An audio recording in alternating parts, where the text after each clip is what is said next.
प्रवास इथून सुरू झाला आणि आम्ही कुठपर्यंत पोहोचलो त्याचेच हे व्हिडिओमध्ये मी फोटो टाकलेले आहे.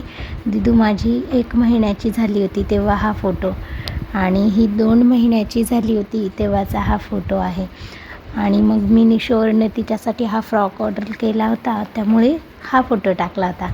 हा तिच्या मावशीने आणलेला फ्रॉक, तेव्हा ती पालथं पडायला लागली होती. हा देखील मावशीने आणलेला फ्रॉक, आणि अशी टक्कामक्का बघत होती, मग टाकला होता. हे जेव्हा तिचे केस कट करायचे होते ना, तेव्हा हे काढले होते मी तिचे फोटो. कारण म्हटलं आता यानंतर तर ती टकलीच होणार होती. हे अशी दिसत होती ती. जेव्हा तिला केस होते तेव्हा ती फार सुंदर दिसत होती. नंतर 1 महिन्यातच तिचे इतके केस वाढले होते की मग म्हटलं चला आता परत एकदा तिचं म्हणजे केस काढून घ्यायलाच हवे. कारण म्हणतात ना, एकदा केस काढल्यावर एकदा परत काढावे मग छान येतात. आणि असे काढले होते आणि तिला हे वॉकर घेतलं होतं. कसा वाटला व्हिडिओ? नक्की